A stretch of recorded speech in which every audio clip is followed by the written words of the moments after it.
Estamos de volta com o Top Saúde aqui na TV Centro-Sul.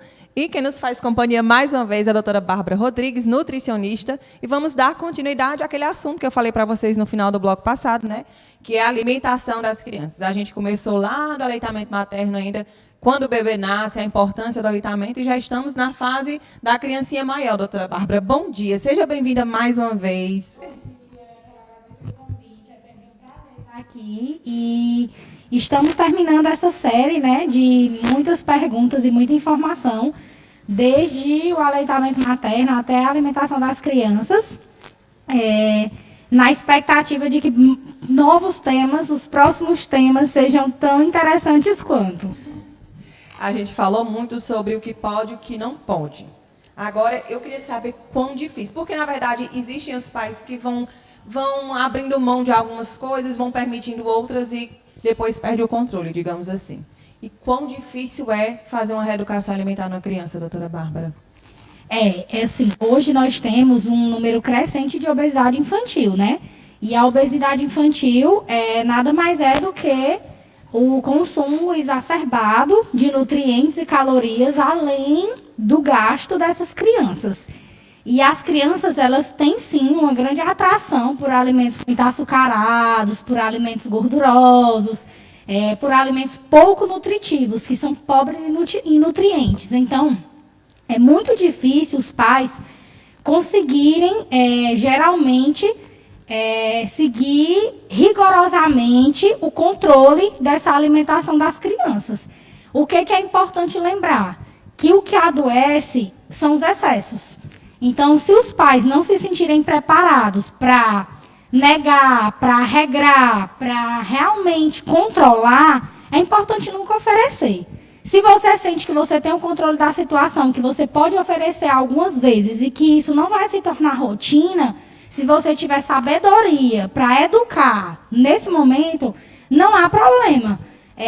As crianças consumirem alguns alimentos fora daquele protótipo de alimentação 100% saudável. Até porque criança é criança. A gente diz, deixa a criança ser criança, mas a criança não pode comer tudo só porque ela é criança. E a gente não pode sempre ceder, porque isso vira um hábito. E as consequências, elas são claras e imediatas. Antes nós víamos consequências a longo prazo. Hoje a gente vê imediatas, né? Então, assim, se os pais não se sentirem capazes de controlar essa alimentação, é importante não oferecer, porque vicia. Então, assim, uma vez ofertado o picolé, uma vez ofertado o sorvete, uma vez ofertado o xilito, a pipoca, o refrigerante, dificilmente a criança vai esquecer que comeu aquele alimento e que é muito gostoso, porque para ela é um sabor, é uma explosão de sabor, porque são alimentos muito condimentados, visualmente muito atrativos, porque tem muito corante, tem cores vibrantes, tem formatos, né? Tem formatos diferentes, vem embalagens muito chamativas, que isso faz parte do marketing, faz parte da própria empresa para agregar, para fazer vender, para fazer a propaganda, fazer cores e embalagens muito atrativas. Então, se você observar, são rosa, vermelho, azul, tem bonecos, tem personagens de desenhos, tem super-heróis. Sempre tem edições que trazem números clássicos de desenhos animados nas embalagens, nas campanhas. Então, assim, é muito difícil, se você habituar o seu filho ou a criança que você cuida a se alimentar de alimentos não saudáveis, é muito difícil depois você conseguir mudar esse hábito, porque vai sendo construído e vai viciando. Então, o problema é o paladar que vicia. Ele se acostuma e aí depois ele necessita. Ele saliva, ele só pensa nisso, ele pede e ele acaba recusando aquilo que não atende àquela expectativa de uma coisa muito doce, de uma coisa muito salgada, de uma coisa muito condimentada. Então, é uma linha muito tênue, como tudo na educação, né? A alimentação não é diferente. Educar é muito difícil. E educar na alimentação é tão difícil quanto. penso assim, doutora Bárbara, que nós adultos, quando vamos tentar uma reeducação alimentar, já é algo sofrido, porque é o que a gente deseja comer aquela outra coisa, mas a gente tem o discernimento e a sabedoria de que não faz bem. Agora, uma criança que não tem sabedoria, não tem maturidade nesse discernimento... Se para a gente é difícil, nós temos todo o conhecimento, de todo o conjunto de todos os fatores. Quais as consequências que aquilo vai me causar, o que tem naquele alimento. Se a gente que tem todo esse conhecimento sofre por não poder comer, imagine uma criança que não entende que para ela é só um não. Ela não entende que prejudica, que faz mal, que não pode. Para ela é uma frustração muito grande. Mas ontem eu comi, mas ontem minha mãe me deu, e hoje não posso. Então... tem que ter muita sabedoria, tem que ter muita leitura. O que eu recomendo para os pais? Se informem, leiam, sejam sábios, né? Sejam firmes na educação. Porque, assim, as consequências vêm, muitas vezes os pais não estão preparados para essas consequências. E aí, geralmente, já é um processo muito doloroso. De ter que tirar, ter que emagrecer, ter que fazer atividade física, a criança com obesidade infantil sofrendo bullying. E porque todos esses alimentos causam obesidade, né? Ah, mas ela tomou só um sorvete, ela não vai ser obesa porque ela tomou um sorvete. Ela tomou uma única vez, ou ela toma toda semana, 3 vezes na semana, junto com o sorvete, come pipoca, toma refrigerante, come hambúrguer, come pizza. Isso é rotina ou isso é um evento realmente raro? Porque se for realmente um evento raro, a chance de ela se tornar obesa por causa disso é pequena.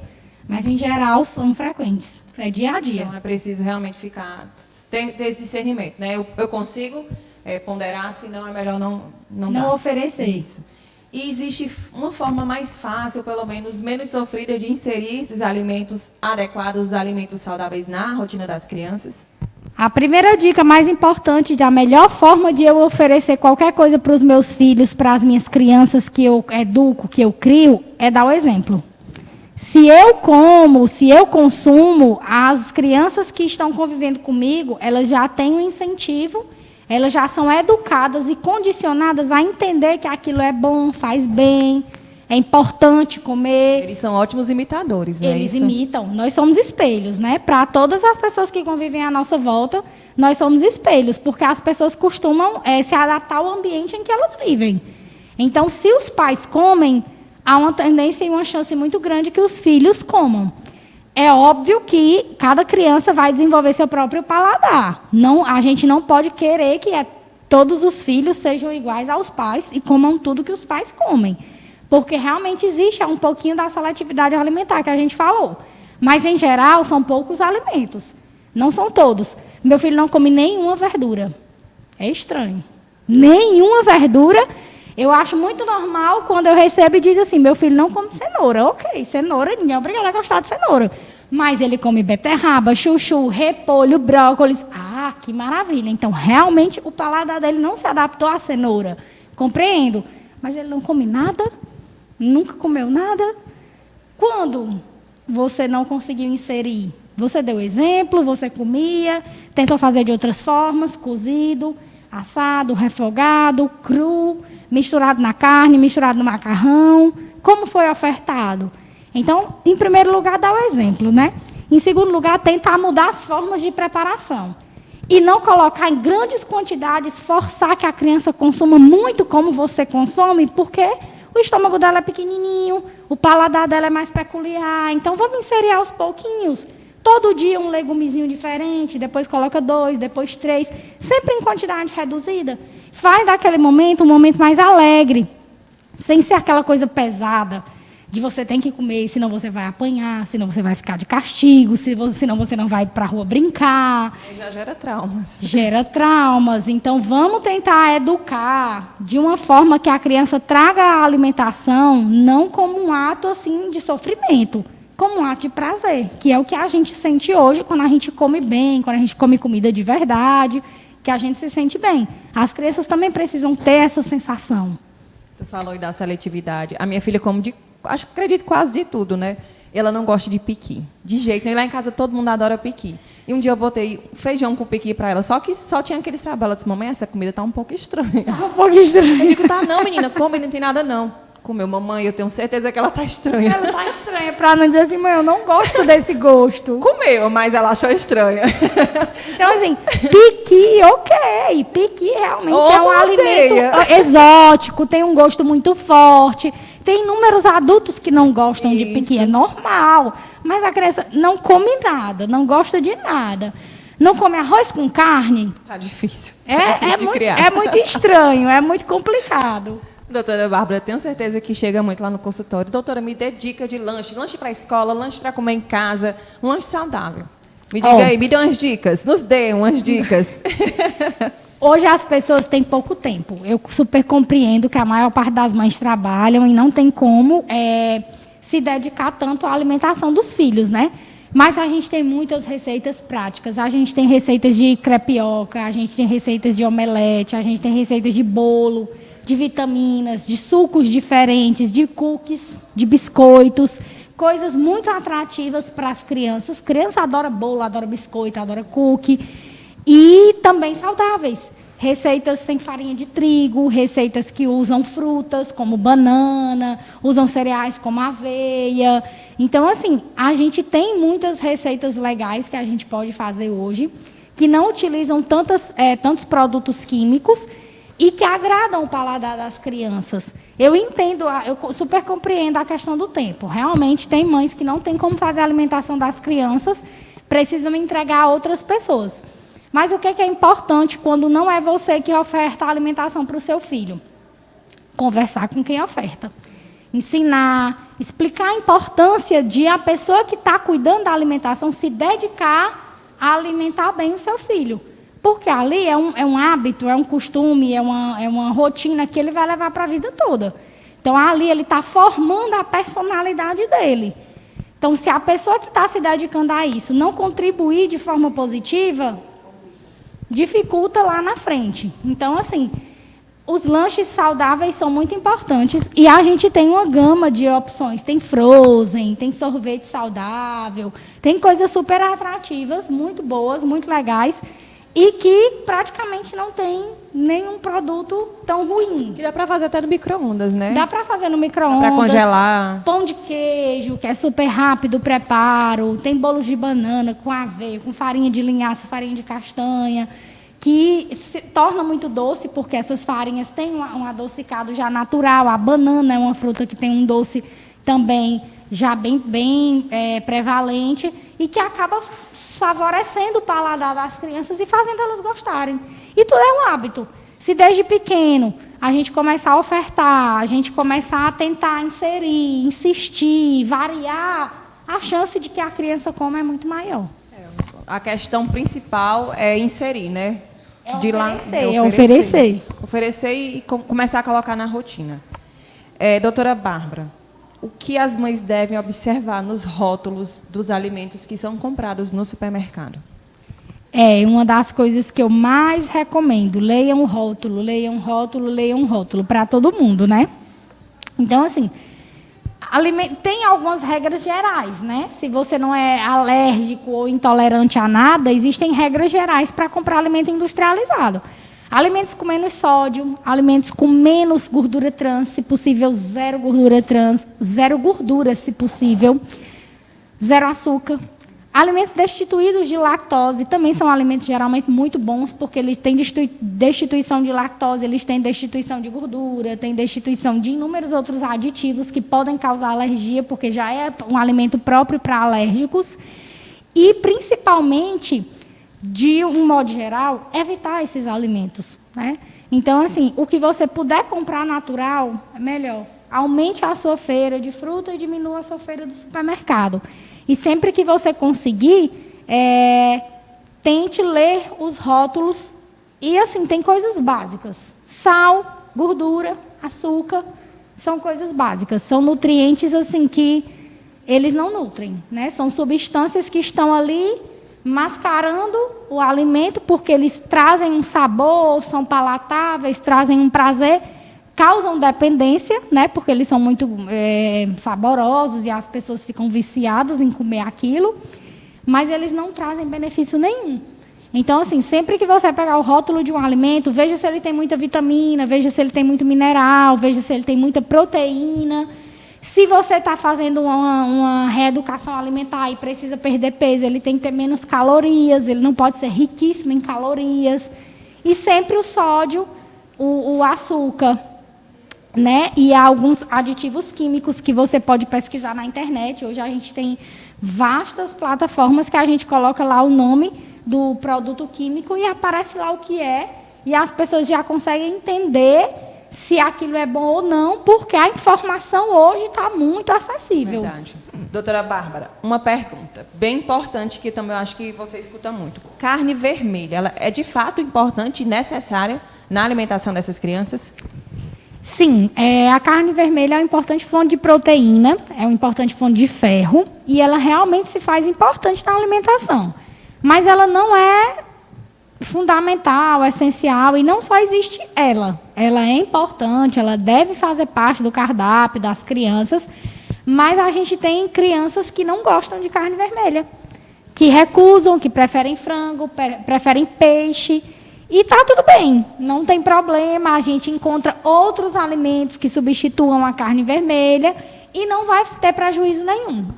Não vai se tornar uma criança anêmica porque não come carne vermelha, fraca porque não come carne vermelha. A gente tem inúmeros outros alimentos que têm ferro, que têm vitaminas, minerais, proteínas, e a gente pode tentar substituir. Se conseguir introduzir, é sim importante, né? É um ótimo alimento, é natural, é um alimento natural.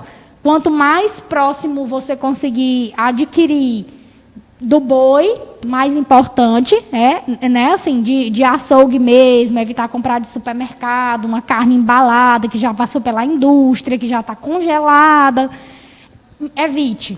Então, quanto mais natural você conseguir ter acesso, melhor. É importante sim, mas não é uma coisa que é obrigado as crianças comerem e gostar. Não vai comprometer o crescimento dessa criança, não vai né? comprometer, de forma alguma. Frutos do mar, quando é que se pode dar? Se tem que esperar crescer um tempinho, não vou mentir não, eu fiquei com medo de já dar pequenininha para mim. Ficou em dúvida, né? Depois que fez o exame para saber se tinha algum tipo de alergia, aí foi que eu permiti. Peixe, geralmente, a gente já libera na introdução alimentar. Então, a partir dos 6 meses, quando a gente começa a planejar as semanas de alimentação do bebê, a gente já introduz o peixe. Mas os peixes mais comuns, peixes mais sofisticados, como bacalhau, salmão e frutos do mar, como camarão, caranguejo, a gente não introduz nesse momento, porque eles são muito alérgicos. Então, a gente tem muitas pessoas que têm alergia a eles, né? Então, a gente evita introduzir nesse primeiro momento, porque eles são muito bebezinhos, e se tiverem uma reação alérgica, ela pode ser muito forte. Então, a gente evita introduzir, principalmente camarão. Eu tenho muitas mães que têm essa dúvida, que a criança começou a se alimentar parecido com a família, viaja, a mãe já quer empurrar o camarão na criança. Evite, porque em caso de seu filho ser alérgico, essa reação pode ser muito forte, pode causar um sufoco muito grande. É muito perigoso. A não ser que você faça um teste antes para saber se o seu filho tem alergia a frutos do mar, peixes e frutos do mar. Porque tem crianças, hoje eu acompanho crianças que são alérgicas só a bacalhau, só a camarão, só a ostra.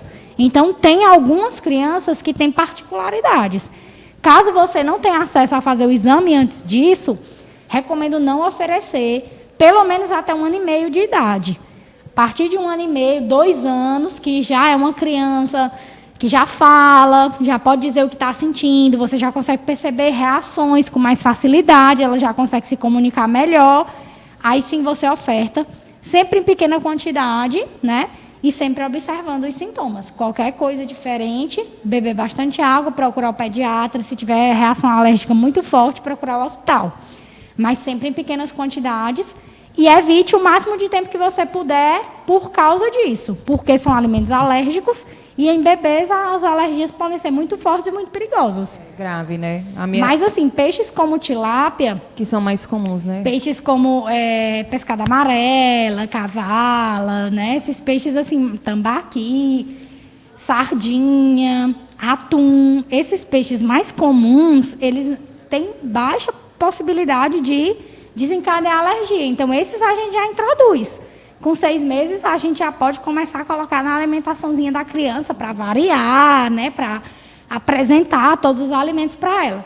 Mas camarão, bacalhau, caranguejo, aí eu já recomendo esperar um pouco mais. Esperar crescer um pouquinho mais, porque é muito sério. Até um choque anafilático, né? Por conta desses... É muito perigoso. E assim, é como eu disse, é um bebê que não sabe nem expressar o que está sentindo. Se é coceira, se é falta de ar, se é dificuldade de respirar, se é tosse.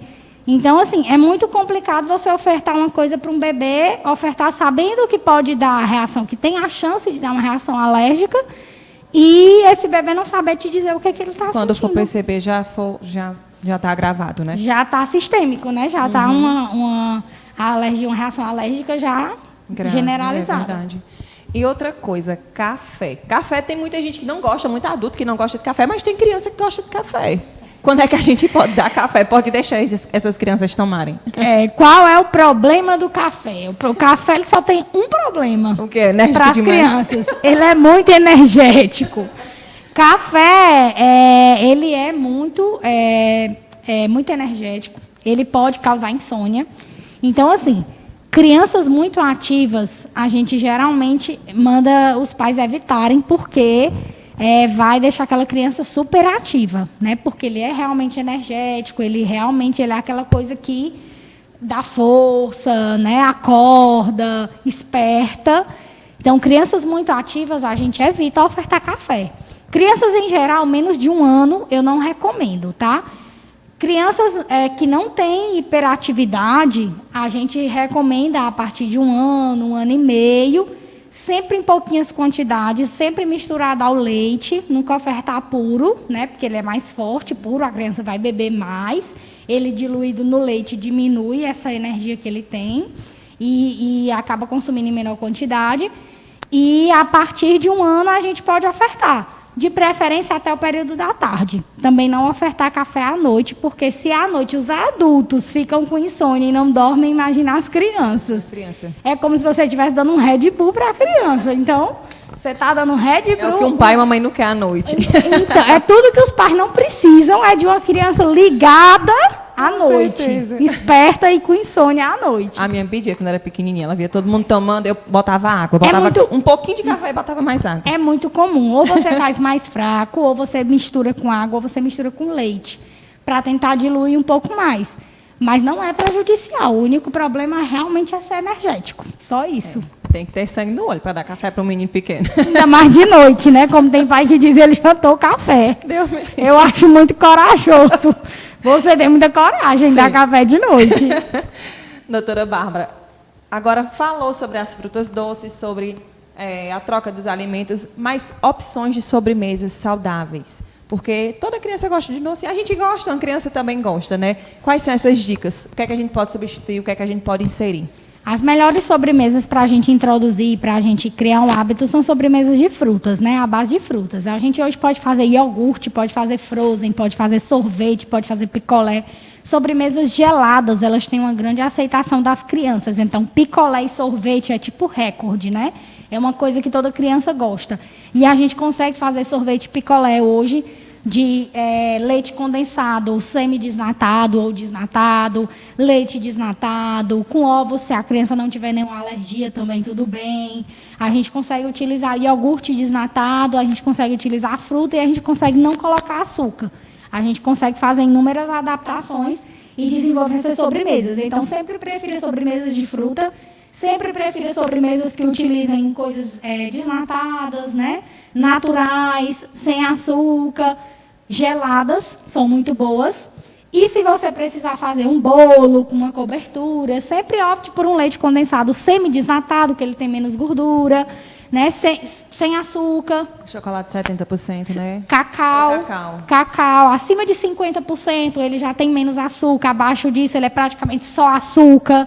Então, o cacau, a partir de 50%, você pode misturar com leite condensado semi-desnatado, fazer a cobertura, faz um bolo de banana, faz um bolo de cenoura, faz um bolo de laranja, de limão. Então, tenta sempre fazer receitas derivadas de frutas, que são mais saudáveis. As crianças sempre estão assimilando a fruta, colocando fruta na alimentação delas, mesmo que em outra forma, e não deixa de ser saboroso. Uma vez eu fiz o iogurte natural, né? Aquela receitinha de usar o potinho, né? E coloquei a essência de baunilha. Já deu um sabor diferente, botei fruta, deu certo lá em casa. E você faz esse iogurte, se você bater com o morango, com o kiwi, com a banana... A fruta congelada, né, fica doutora? A fruta congelada fica frozen. É tipo como se fosse um frozen, um sorvete. É muito saboroso, é muito diferente. Então, as crianças gostam disso. Então, não é impossível, gente, tá bom? Eu sei que, às vezes, a gente não tem tempo, mas dá para conciliar, tentar uma praticidade maior.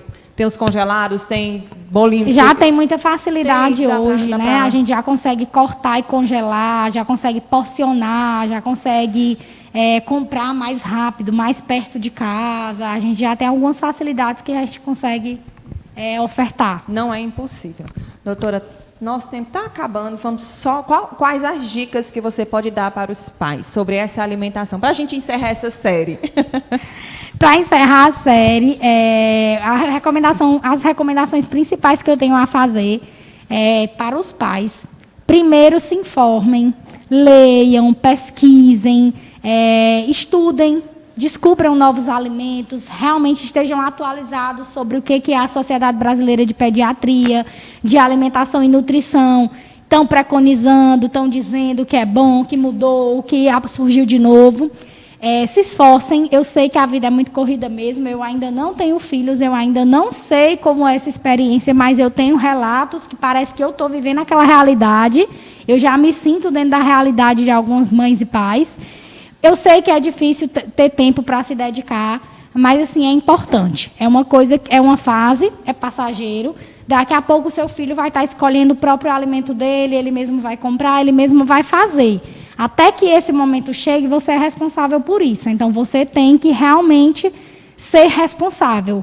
Você tem que realmente fazer o seu melhor. Porque quando você, lá na frente, olhar para trás, você vai dizer, fui eu que eduquei assim. Fui eu que fiz ele gostar de fruta, de verdura. Eu que evitei que ele adoecesse. Eu que evitei uma obesidade infantil, uma desnutrição. Então, assim, é colher e plantar.